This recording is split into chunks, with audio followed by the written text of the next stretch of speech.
Hey, we live, we live, we live, we live. Hey, we live, we live. Today we out in the studio. We out here in Queens. I don't really say exactly where unless the person want to say. You know what I mean? Oh no, we out here. We in Jamaica, Queens, right on Merrick, right near the Ave, right next to the bus terminal, to be exact. Okay, so as we start off, our first one, excuse me. As we start off, first I want you to introduce yourself because I like the person to say their name because I feel like it's your name, it's not mine. And I can't be as proud as you should be for your name. Right. So you can tell them your whole name and then you can tell them a little bit about yourself and then I'll interject sooner or later. Cool. For those who don't know me out there, my name is Ryan Johnson. I also go by Boogie, Mixed by Boogie, Ride Boogie. Boogie Man, that's the personal one, but I still get called that sometimes. But yeah, most people just call me Boogie or Ryan, nothing crazy. And yeah, I'm an audio engineer, producer also. Okay, so what's your location if you like to put that out there? Well, location for my studio, for me and my partner studio HD, is 90-10 Merrick Boulevard. Don't forget the dash because you will end up further down on Jamaica where you probably don't want to be at. So, we're right by the bus terminal. Buses, all the buses from Long Island, Queens, the Bronx, all them shits come right over here.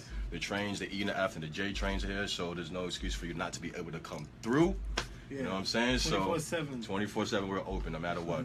All right, so like I said before, I normally give a little prep before and I do everything as the same on camera because I like it live. So I always talk about like what you're doing now, and that's what we just spoke like something about. Right.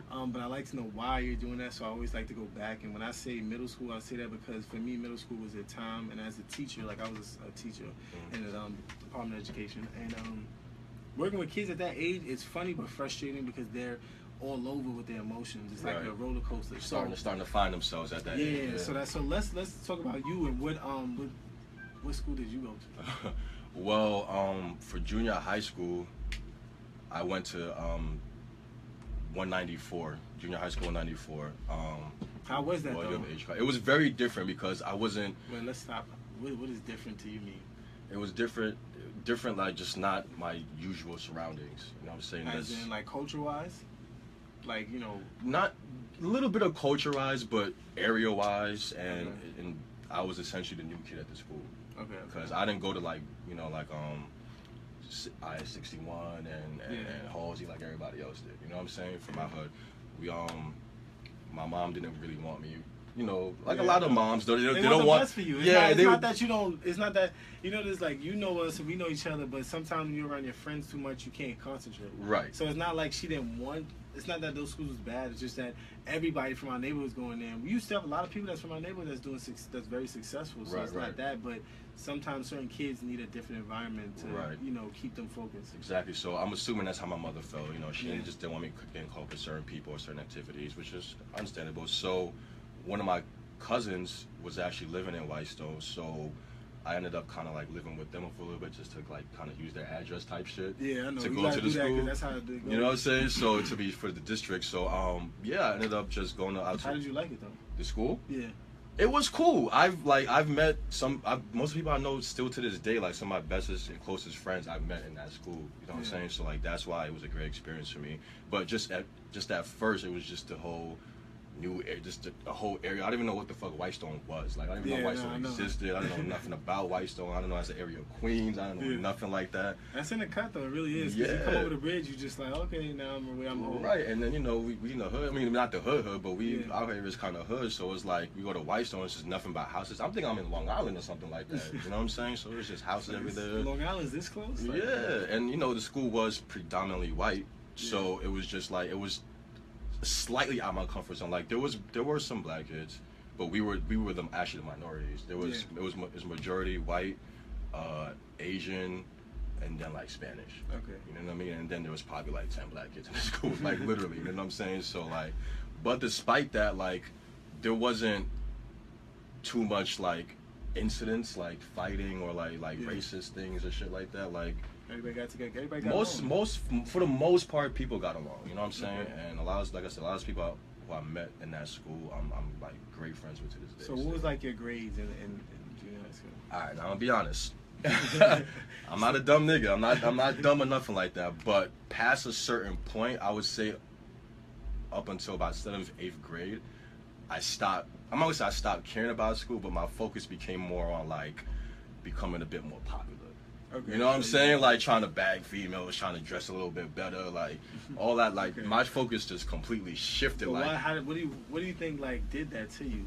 Because there had to be like a turning point or somewhere where you was just like, you know, they trying to play me like I can't get these females. I think it was probably something like that. It's just, you know what it is? Because I was always a quiet dude growing up. Like you can ask anybody who I might have grew up with. Like I was always pretty quiet. I was cool with everybody. You know, I never started problems, but I was just pretty quiet to myself. So it's like when you get to a certain school, a certain age actually, when life and everything around you become more interactive with other people, you start looking at everything around you, and it's just like, damn, he gets all the bitches. You know what I'm saying? Like he dresses pretty dope, and all these females like him, or so it's kind of. So you're kind of seeing what you like, right? Kind of making your and kind of like noticing, well, I kind of want that kind of attention too. You know what I'm saying? So it's just like, not that I was doing bad in school. I was always like a decent student. Like I was never doing too good, but I was never doing like terrible. So like a C or something? Yeah, like 70, 80 type student. You know what I'm saying? Yeah, pretty average. Yeah. So it's just like, I think 8th grade is when I was like, I made the conscious decision like, all right, we turning up. I gotta turn my swag up a little bit, and that's essentially what I did. Like it's kind of weird, not weird, but lame as it might sound. Like for a little while, I focused on becoming a bit more popular among my peers. You know what I'm saying? But so when you was focusing on that, like what did you do exactly? I changed the way I dress. Yo, I used to wear Dragon Ball Z t-shirts, fucking wrestling t-shirts, all that shit. Like cause I'm part Chinese, right? Okay. I'm Jamaican and Chinese, so like I love the Asian culture, not just Chinese, but like Japanese. I do too. I'm actually Jamaican and Chinese. My father's Jamaican. Oh my man, I didn't even know that. That's what's up. See, we brothers, we didn't even know that. Yeah, but I was always into just Asian culture, so I always had like t-shirts with dragons on them, just like you know, man, random shit like that. But like I said, once I seen that wasn't like what female was like or whatever, it was just like, all right, man, I need some Jordan. I need some Jordans. I need to wear some Sean John. I need some Fat Farm. I need, you know what I'm saying? Like that's one of the brands back then, the Fat Farm. That's what it was. Fubu. All that, you know what I'm saying? So that was funny. That is the brand. So that's kind of what I focused more on, and of course, when you focus on one thing, other things in your life taper off. So my grades started going down a bit. I wasn't really focusing on. So okay, like so I know we spoke mostly right now just about junior high school. So now let's talk about high school. Like, what high school did you go to, and how was that first year? Went to Flushing High School, and it was cool because I went there because I already knew mad people. Like my cousin in his grade, they were like a year or two older than me, so his class was there before me, obviously, and then I went with a bunch of my friends. So it was like I went in there. And I felt kind of almost at home immediately because I knew mad people already. Then there's some people from the hood, from Left Rack that I was seeing there, you know what I'm saying? So it was like, oh, I didn't even... So I'm rekindling certain relationships because I haven't seen certain people since elementary school because I wasn't really chilling in the hood in that junior high school period. So how was that for you being like, kind of like that, like grades-wise now? Like you can even go up to sophomore, junior, seniors. It started off cool, but then it kind of... It didn't really go back into me focusing on women, but then what happened was, this is actually where music becomes involved in my life. I but I already knew certain people from the hood, and one of them, you know Chase, Isaiah Horry? Yeah. He was going to Flushing, so I would run into him all the time. He was in elementary school, all that, so we just started chilling again, because we see each other, you know what I'm saying? So I find that he rapped, you know what I'm saying? So I found he was pretty dope. I met whoever else he was rapping with, Sway, everybody else, Perry, and I was like, all right, cool, I think this is dope. And when I'm watching rap, I'm like, y'all could probably do something, you know what I'm saying? So like, I was just like, I told him like, yo, I'll be a manager, because at that time, like I said, I had met a whole bunch of different people. I was kind of good at meeting people and talking to people, and kind of I knew people. I knew this dude. Yeah, I was good at networking. I knew a dude who owned like a mixtape store, so I had in my mind he printed out T-shirts. So my mom like, all right, we get y'all niggas print out T-shirts. We can push that shit in the store, push over Flushing. Like I already had a plan for them. You know what I'm saying? So like, I stopped. It got to the point where I started just cutting school, and we just started recording in my crib, like all day, every day. You know what I'm saying? That's like how I really started getting into music. I was always into music, and I dabbled in it with certain things. Yeah. But as far as like where school and music kind of came in and clashing, I just started doing this and fuck with them. We moved the studio into my crib. When I mean the studio, I mean we had like a little bullshit ass mic, bullshit ass program. It was Adobe Edition, I think. It wasn't even Pro Tools or nothing like that. It was nothing professional. And we would just be in there for literally all day till my mom came home, like 6 o'clock in the afternoon. And they would just be rapping, and I'd just be sitting there watching them rap and helping whatever they need. That's cool. But so then, is that how you was like, okay, now, did you finish high school? I don't know. I didn't graduate. I got my GED. Okay. So that's cool. At least you finished that. No, I definitely had to do that. So did you think about? Did you go to college?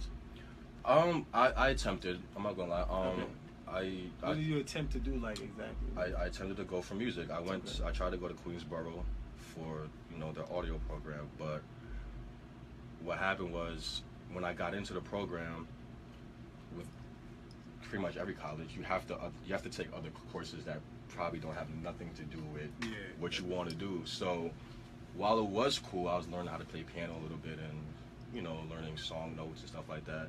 I was also taking a Renaissance music class. I was also taking sociology and math.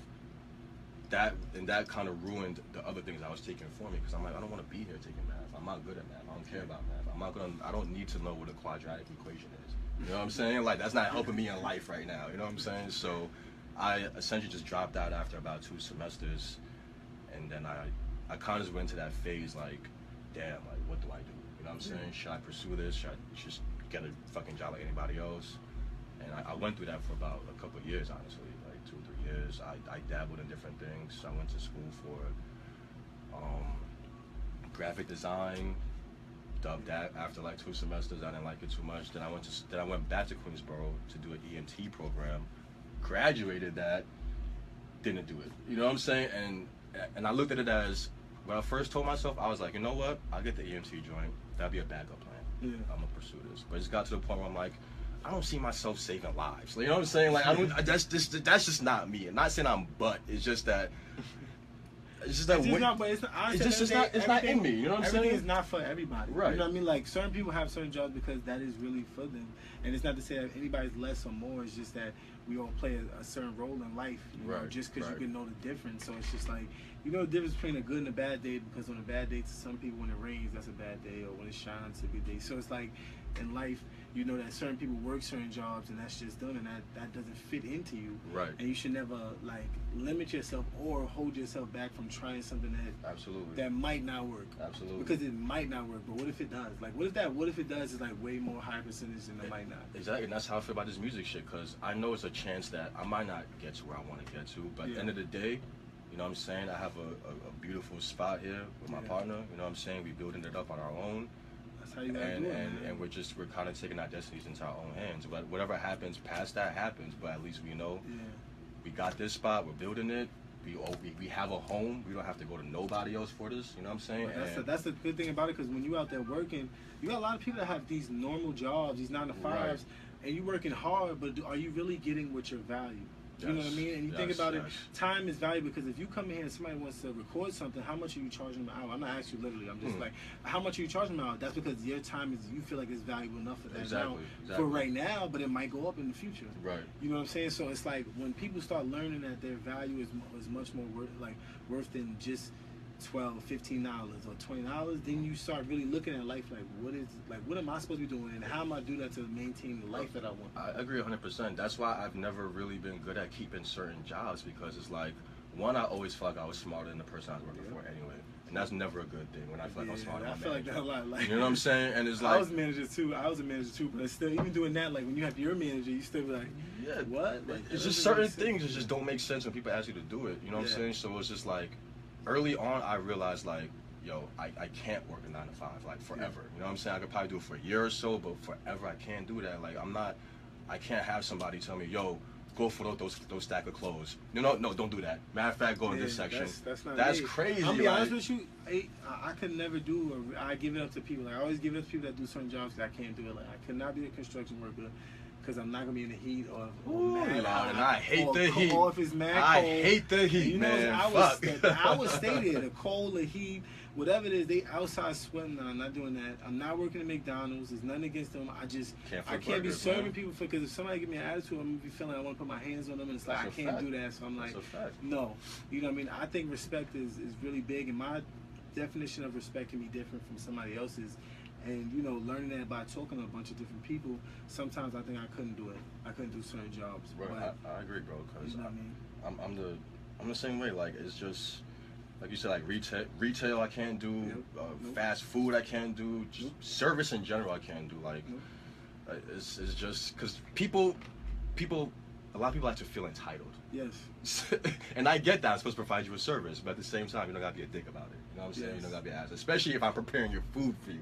You know what I'm That's saying? the crazy part. That's why I say though too, like That's how people are crazy. yeah, but that's why I be saying sometimes I don't really be liking to eat out because that it's like I like certain things a certain way, and if I come in, they might think I'm just being annoying, but it's really just that's what I want. Right. Then it's like I don't want them to do something to my food. That's true. That's the crazy part. That's definitely true. Let's do this real quick before we put on some music, right? And then we have like I have like 2 more questions for you. Mm-hmm. Let's shout out your social media. And also you can talk about the studio one more time. It's Okay. like our little commercial break-ish Right, type got of thing. you. So you know I'll go first and then so to kind of give you a little example. All right, no problem. All right, so you definitely tune in right now. This is Rain Check. I have it on YouTube. Every video that we put on here goes up on YouTube by that Sunday, the week of that Sunday, because we have a lot of interviews. So you know, and I'm always moving around. I'm doing this kind of by myself with a little help. I definitely appreciate you, and this is not like something I just say as we go, but I do appreciate you letting us come in your comfort zone and just talking about stuff, and you know, most likely helping somebody else out there with something that you're saying, because people want to do things, but they get scared. No, definitely. I like to look, man. Like I'm a very hospitable person. I'm a very cool person. Like anybody who fucks with me knows that shit. So especially with this shit, this music shit, the studio shit. Like if you want to fuck with me here, I don't care. Like anybody's welcome. Just respect the space, respect my time, and respect the people who come in and out of here. That's it. There's nothing more, nothing less. You know what I'm saying? Everybody's welcome. Definitely. So let's say like me, I'm gonna tell you real quick. My Facebook is Rain Rickards, and then we got the Rain Check page. You gotta check us out on Instagram. We got the Rain Check page, Rain Check 12, and YouTube. But you go tell some of your social media. My personal page, my personal IG page is Mixed by Boogie, MixedByboogie. That's Mixed by Boogie. I have a Facebook. You can be Ryan Johnson. I don't be doing nothing crazy on Facebook, so it's not a necessity to add me on Facebook, honestly. But definitely add me on the IG. Just pictures and videos of me working here at my studio, working in different studios in the city with different clients. Check out the studio page also, Signature Sounds. On IG and on Facebook is Signature spelled the right way, Sounds Soundz at the end. That's how it's spelled on IG. That's how it's spelled on Instagram. So definitely follow those. And we're gonna put them.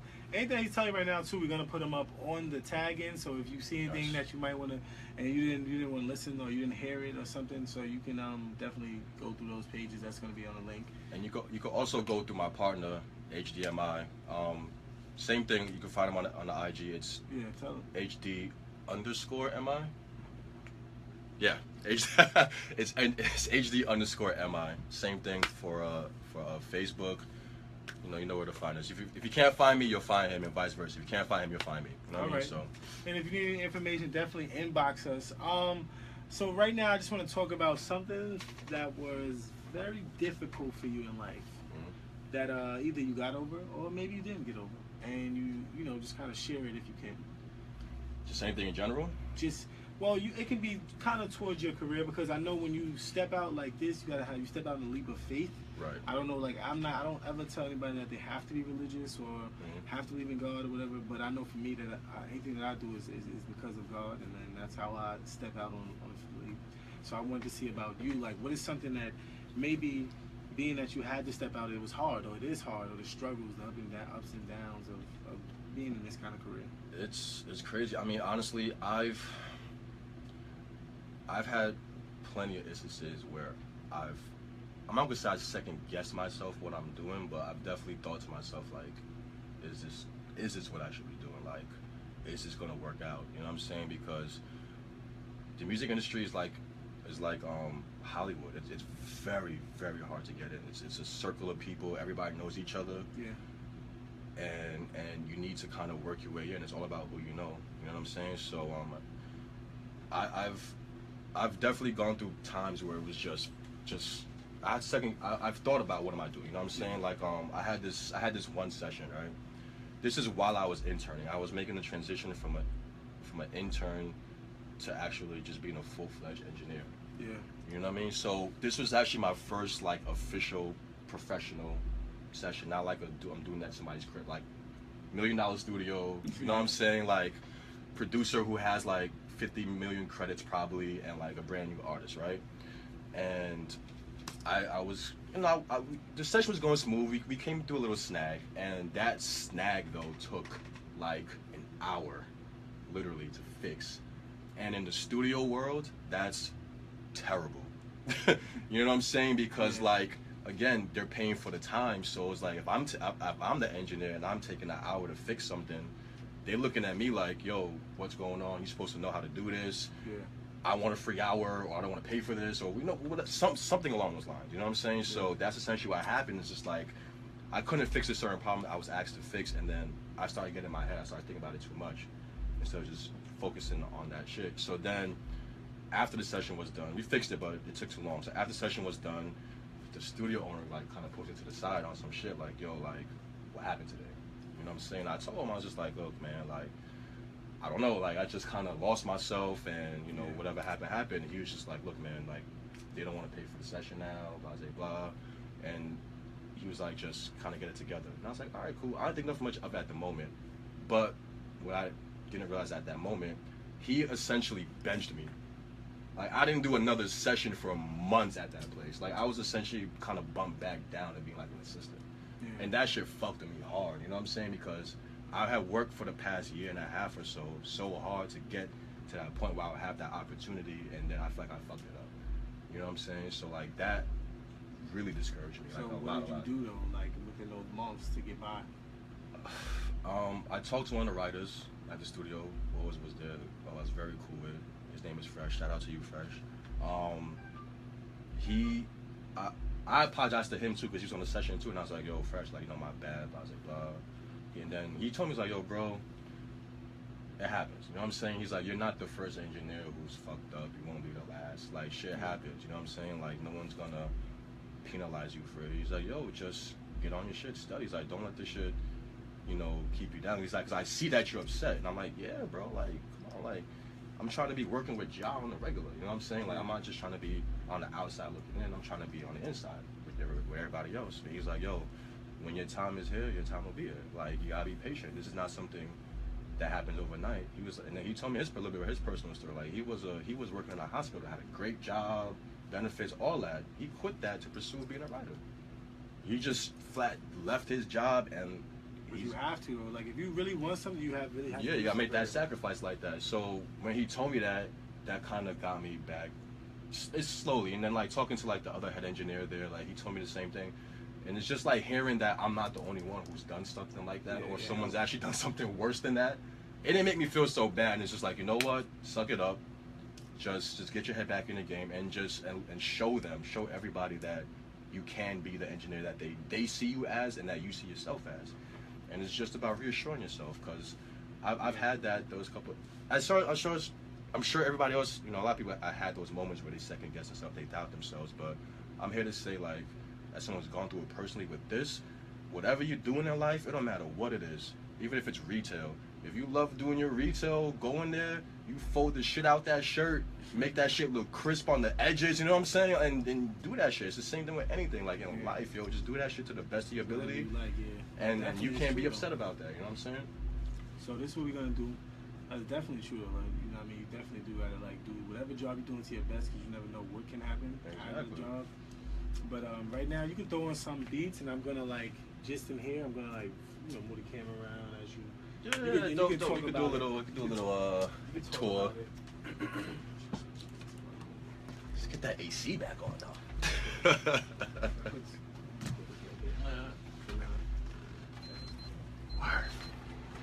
So this beat, I'm about to play pretty much. All right, let me first off by saying I do make beats, but it's not something I do on the regular personally. Like, when I make beats, I'm doing it with a team of people, because I like having people around me who can play instruments. just like, I like feeding off of everybody's creative juices, and I can't play shit. Yeah. So I have people around me who can play it. I like bouncing ideas off each other, but I'm pretty much like the orchestrator or the conductor, I guess, for these type of sessions. So without further ado, I'm gonna just play some beats that was made with the people I had. You know, shout John Stavros. I see y'all niggas, man. All right.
Fire right there. Shout out to my son Jonathan for laying that down for me, my brother. Nah, that's what's up. So, Rick, so you got something else, or that's what you got for us right now? I mean, I got plenty, man. Just give us one more taste of something before we head out of here. As he looks for it, like I always say, you gotta get your own on your own. So that means get yourself right before you get anything else right. I'm happy that I was able to come out and have this conversation with him because I didn't know this guy for a long time. I didn't know he was in here doing what he was doing, so that's definitely good to know. You know, you got to learn. Appreciate that. So he's going to throw in his last track. I'm going to let it play for a little, and then we're going to sign out. Yeah, just another beat, you know, we made with the homies. And, yeah, man, if y'all need any beats, producers, a space to practice your playing drums, your piano, fucking guitar, your flute, whatever the fuck you play, come through. We got a practice space. I don't know if Rain's gonna give you the tour, but you can see the whole space. We can do a tour if you want to do that. We're gonna do a tour. We're gonna do a tour after this. We're gonna show. We got 2 rooms right now, fully operational. We're in the process of building 1 room, and then we're gonna have another room popping and a lounge for y'all. You can tour while you can play the music and make a tour. You can walk while you know. Yeah, we can do it.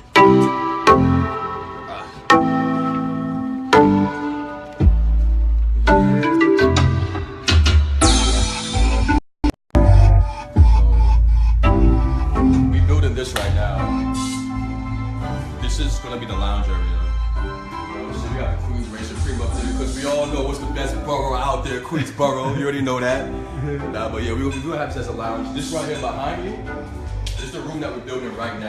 So you can see we got this big ass wall up, sturdy. You know what I'm saying? We're gonna take you around though, so you can see everything. Yeah, we coming, following them. This is the booth. The lights kind of, the bulbs went out. So, so hold on for a second.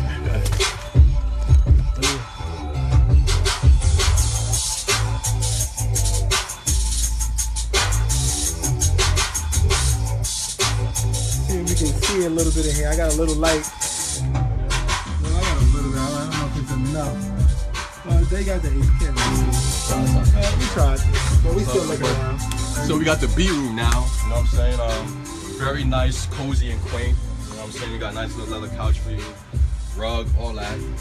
Little mics up here in the corner. This room is mainly for like production, writing, stuff like that. Lay down a quick demo. You can come through and record in here though. You know what I'm saying? It's no problem at all. Working on my life, so we're gonna get better. Don't worry.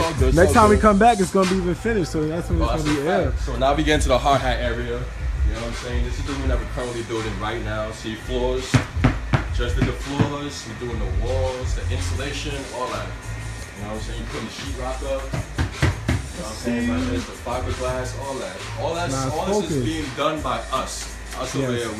We might pay somebody a Mexican to come through every once in a while, give them a couple $100, help us out. But almost every day, I'm in here, my man's in here, my other man is in here, and we just in here grinding. Just grinding, just putting shit together. See, look, see the queen's right through there.